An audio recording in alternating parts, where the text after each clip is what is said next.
రంగారెడ్డి జిల్లా యాచారం బస్టాండ్ సమీపంలో మందుబాబులు భీభత్సం సృష్టించారు. డ్రంక్ అండ్ డ్రైవ్ టెస్ట్ చేస్తూ ఉండగా ఎస్ఐని కారుతో ఢీకొట్టి ఈడ్చుకెళ్లారు.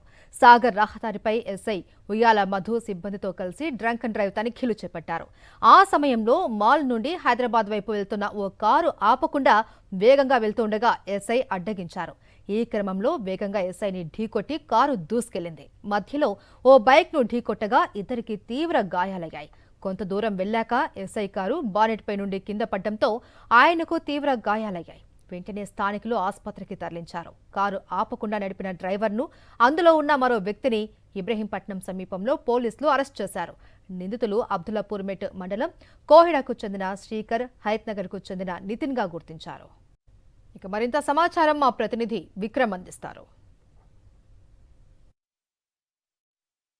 సాగర్ రహదారిపై యాచారం వద్ద బీభత్సం సృష్టించిన కారు ఇదే మనం చూసుకోవచ్చు. యాచారం పోలీస్ స్టేషన్లో ఉంది. TG11A8519 షిఫ్ట్ కారు ఒక్కసారిగా కారు ఎస్ఐ పైకి దూసుకురావడం, ఎస్ఐ ఇదే బ్యానెట్ పై ఎక్కి కూర్చొని 1/2 కిలోమీటర్ వరకు కూడా దూసుకు వెళ్ళిన పరిస్థితి చూసాం. మనం చూసుకోవచ్చు కారు ఎంత బీభత్సం సృష్టించిందంటే 100 కిలోమీటర్ల పైగా వేగంతో కారు వెళ్తున్నట్లు గుర్తించారు. ఇందులో శ్రీకర్, నితిన్ ఇద్దరు కూడా మద్యం సేవించి ఉన్నారు. ఈ మద్యం సేవించిన ఇద్దరు యువకులు విచక్షణ రహితంగా కారును 100 కిలోమీటర్ల పైగా వేగంతో నడిపిస్తూ ఎస్ఐ విధి నిర్వహణలో ఉన్నారు. డ్రంక్ అండ్ డ్రైవ్ టెస్టులు నిర్వహిస్తున్నారు. కారు ఆపే ప్రయత్నం చేశారు. అంతలోనే కారు స్పీడ్గా ముందుకు దూసుకొచ్చిన పరిస్థితి. ఆ నేపథ్యంలో మనం చూసుకోవచ్చు ఎస్ఐకి ఒక్కసారిగా ఎగిరి బ్యానెట్ మీద కూర్చొని ప్రాణాలు కాపాడుకున్న పరిస్థితి అయితే ఉంది. మనం చూసుకోవచ్చు ఈ కారు 1/2 కిలోమీటర్ వరకు వెళ్ళింది. అంతలోనే యాచారం చౌరస్తాలో మరో వేగంగా వస్తున్న ఒక స్కూటర్ను కూడా ఢీకొట్టడం జరిగింది. ఒక వాహనం, ద్విచక్ర వాహనాన్ని కూడా ఢీకొట్టడం జరిగింది. ఇద్దరు ఆసుపత్రికి పాలయ్యారు.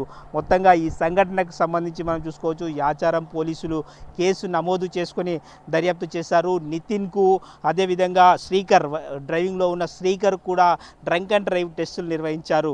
డ్రంక్ అండ్ డ్రైవ్ టెస్టుల్లో శ్రీకర్కు 135 mgగా ఉంది, నితిన్కు 120 mgగా ఉంది. మనం కారులో ఉన్న మద్యం సీసాలను కూడా చూడొచ్చు. కళ్ళు అదేవిధంగా మద్యం సీసా కూడా ఉంది. మద్యం మత్తులో ఈ కారు ప్రమాదం చేసినట్లు స్పష్టంగా అర్థమవుతుంది. అయితే మనం చూసుకోవచ్చు ఏదైనా వాహనంలో డ్రైవింగ్ చేయాలంటే 30 mg ఉంటే కూడా వాహనం డ్రైవింగ్ చేయకూడదు. కానీ అలాంటిది డ్రంక్ అండ్ డ్రైవ్ టెస్ట్లో 135 mg శ్రీకర్కు ఉన్నట్లు పోలీసులు తేల్చారు. అదేవిధంగా మరోవైపు నితిన్ కూడా 120 mg ఉన్నట్లు గుర్తించడం జరిగింది. మద్యం మత్తులో అతివేగంగా వాహనం నడిపి ఎస్ఐ పైకే వాహనాన్ని దూసుకువెళ్ళే ప్రయత్నం చేశారు. అదేవిధంగా అది బ్యానెట్ పై కూర్చొని ప్రాణాలు దక్కించుకున్నాడని చెప్పుకోవచ్చు. అదేవిధంగా మనం చూసుకోవచ్చు అదే వేగంతో మరో వాహనాన్ని కూడా ఢీకొట్టారు. వాహనాన్ని ఇబ్రహీంపట్నం వరకు కూడా తీసుకువెళ్ళడం జరిగింది. అక్కడ పోలీసులు ఛేదించి ఈ కారును పట్టుకోవడం జరిగింది. మొత్తంగా శ్రీకర్ను, నితిన్ను పోలీసులు అరెస్ట్ చేశారు. మనం చూసుకోవచ్చు నిందితులకు సంబంధించి అటెంప్ట్ మర్డర్ కేసు కూడా నమోదు చేయడం జరిగింది.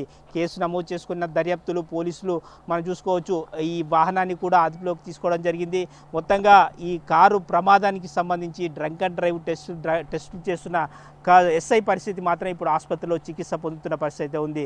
మొత్తంగా మనం చూసుకోవచ్చు అతివేగము అదేవిధంగా మద్యం మత్తులో ఉండడం కారణంగానే ఈ ప్రమాదం జరిగినట్లు స్పష్టంగా అర్థమవుతుంది. స్థానికులంతా కోరుతున్నారు మద్యం మత్తులో డ్రైవింగ్ చేసిన వారిని కఠినంగా శిక్షించాలని చెప్పి డిమాండ్ చేస్తున్న పరిస్థితి ఉంది. వీడియో జర్నలిస్ట్ చందుతో విక్రమ్, సాక్షి టీవీ, హైదరాబాద్.